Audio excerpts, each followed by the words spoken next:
নমস্কার বন্ধুরা, আপনারা দেখছেন আপনাদের প্রিয় YouTube channel the way of education. আপনাদের সকলকে দ্য ওয়ে অফ এডুকেশন চ্যানেলে স্বাগতম। তো বন্ধুরা, আজ আমি আপনাদের সঙ্গে একটি নতুন নোটিশ নিয়ে আলোচনা করতে চলে এসেছি। তো অবশ্যই বন্ধুরা, এই নোটিশটি হচ্ছে রেল সংক্রান্ত একটি নোটিশ, অর্থাৎ এনটিপিসি পরীক্ষা সংক্রান্ত একটি নোটিশ। তো বন্ধুরা, এই মুহূর্তে আপনারা অন স্ক্রিনে দেখতে পাচ্ছেন আমি উপস্থিত হয়ে গেছি আরআরবি কলকাতার অফিসিয়াল ওয়েবসাইটে, অর্থাৎ rrbkolkata.gov.in। তো আরআরবি কলকাতা তার অফিসিয়াল ওয়েবসাইটে অফিসিয়াল বিজ্ঞপ্তির মাধ্যমে এনটিপিসি সংক্রান্ত একটি নতুন নোটিশ জারি করে দিয়েছে এবং সেই নোটিশটি আমি আজকে আপনাদেরকে এই ওয়েবসাইটের মাধ্যমে জানিয়ে দেব। তো অবশ্যই বন্ধুরা, আপনাদের সকলকে সেই নোটিশটি জানতে গেলে পুরো ভিডিওটি দেখতে হবে।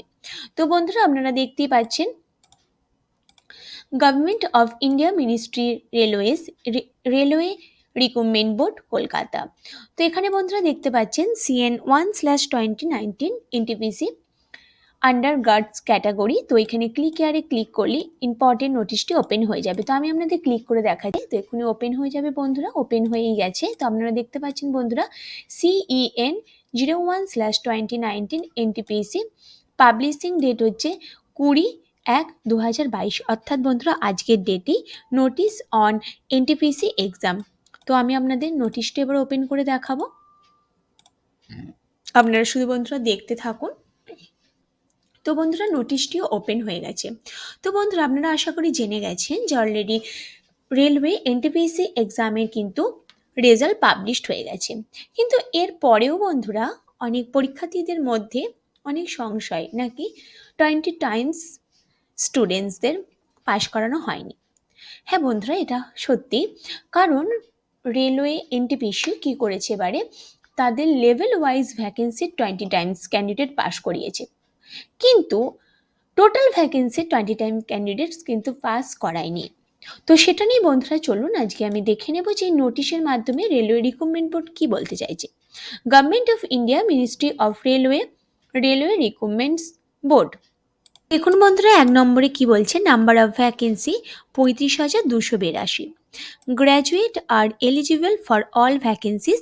যারা গ্র্যাজুয়েট ডিগ্রি ছিল তারা সমস্ত ভ্যাকেন্সির জন্যই এলিজিবল ছিল, কিন্তু 10+2 এলিজিবল ফর 10,603 ভ্যাকেন্সিস। কিন্তু যারা 10+2 অর্থাৎ 12 পাস করা ছিল তারা 10,603টে ভ্যাকেন্সির জন্য তারা যোগ্য ছিল। Graduates have opted for the 10+2 categories also. যারা গ্র্যাজুয়েট অলরেডি তারা অবশ্যই 10+2 ক্যাটাগরির জন্য কিন্তু এলিজিবল ছিল। এবং কি বলছে বন্ধুরা একটা দেখে নেব, legally we can not bar any candidate from opting for more than one category of post. We have selected 20 Times the vacancies in each level exactly as per the examination rules and notice। বলছে railway recruitment বলছে যে তারা 20 time pass করিয়েছে, কিন্তু vacancy in each level অর্থাৎ প্রতিটা লেভেলের vacancy অনুযায়ী তারা 20 টাইমস পাস করিয়েছে। এটা নাকি তাদের রুলস অ্যান্ড নোটিশের মধ্যেই পড়ছে বলছে। Below table shows the exact number of shortlisted candidates for each level. এবং নিচে প্রতিটা লেভেল অনুযায়ী কিন্তু শর্টলিস্টেড ক্যান্ডিডেটের একটি চার্ট দিয়ে দিয়েছে। তো চলুন, লেভেল 2 এর জন্য নাম্বার অফ নোটিফাইড ভ্যাকেন্সি হচ্ছে 5,663 জন। নাম্বার অফ শর্টলিস্টেড হচ্ছে 1,13,301 জন, 20 টাইমস পাস করিয়েছে। 3 নম্বর লেভেলের জন্য 4,940 জন এবং নাম্বার অফ ক্যান্ডিডেট শর্টলিস্টেড 98,833 জন, এটাও বন্ধুরা 20 টাইম পাস করিয়েছে। 4 নম্বর লেভেলের জন্য 161 জন, এটাও হচ্ছে বন্ধুরা 3,223 জন এবং এটা বলছে বন্ধুরা 20.01 টাইমস পাস করিয়েছে ক্যান্ডিডেট। 5 নম্বরটা বলছে 17,393 জন ছিল টোটাল ভ্যাকেন্সি এবং তারা পাস করিয়েছে 3,47,676 জন এবং 19.99 মানে প্রায় 20 টাইমস তারা পাস করিয়েছে।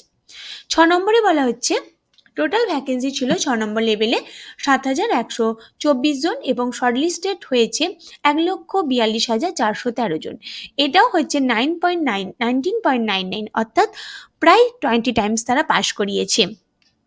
তো রেলওয়ে রিক্রুটমেন্ট বলতে চাইছে যে তাদের নোটিশ যখন পাবলিশ হয়েছিল তো তখন সেখানে বলাই ছিল যে প্রতিটা মানে লেভেল অনুযায়ী নাকি 20 টাইম পাস করানো হবে। কিন্তু বন্ধুরা এটা রেলওয়ে বোর্ড বলছে, কিন্তু টোটাল ভ্যাকেন্সির ওপর যেহেতু 20 টাইম ক্যান্ডিডেটসকে পাস করানো হয়নি, তো সেই কারণে বন্ধুরা কি হয়েছে যে একটি ক্যান্ডিডেট একাধিক লেভেলে কিন্তু পাস করে গেছে, অর্থাৎ একাধিক পোস্টের জন্য কিন্তু পাস করে গেছে, তারা কিন্তু তাদের কাট অফ ক্লিয়ার করে ফেলেছে। এবং এরকমও অনেক ক্যান্ডিডেট আছে যারা এই জন্য সুযোগ পায়নি। অর্থাৎ যদি টোটাল ভ্যাকেন্সির ওপর যদি 20 টাইমস করা হতো তাহলে অনেক ক্যান্ডিডেট পাস করতে পারতো। তো এটা বারবার আর কি রেলওয়ে রিক্রুটমেন্ট বোর্ড বারবার নোটিশের মাধ্যমে বোঝাতে চাইছে যে তারা ঠিকঠাকভাবেই আর কি রেজাল্ট পাবলিশ করেছে, অর্থাৎ 20 টাইমস যেটা বলেছিল সে অনুযায়ী করেছে। তো বন্ধুরা আপনারা দেখতেই পাচ্ছেন আজকের ডেটে অর্থাৎ 20/1/2022 কিন্তু নোটিশটি পাবলিশ হয়েছে। তো বন্ধুরা এই গুরুত্বপূর্ণ নোটিশটি আজকে আমার জানানো ছিল। আশা করি নোটিশটি আপনাদের জন্য ভীষণই গুরুত্বপূর্ণ হলো। তো যদি বন্ধুরা আপনাদের আমার এই ভিডিওটি ভালো লাগে তাহলে অবশ্যই প্রচুর প্রচুর লাইক করে দিন এবং প্রচুর শেয়ারের মাধ্যমে এই নোটিশটি মানুষের মধ্যে ছড়িয়ে দিন যাতে তারাও আমার এই ভিডিও দ্বারা উপকৃত হতে পারে। তো ঠিক আছে বন্ধুরা, যদি আপনাদের ভালো লাগে অবশ্যই লাইক করুন এবং শেয়ার করুন। আর এখনো পর্যন্ত যে সমস্ত দর্শক বন্ধুরা আমার চ্যানেলে নতুন আছেন তারা অবশ্যই চ্যানেলটি সাবস্ক্রাইব করে দিন এবং অল নোটিফিকেশন আগে পাওয়ার জন্য পাশে থাকা বেল আইকনটি অবশ্যই ক্লিক করুন। তো বন্ধুরা এভাবে সমগ্র ভিডিওটি দেখার জন্য আপনাদের সকলকে অসংখ্য ধন্যবাদ।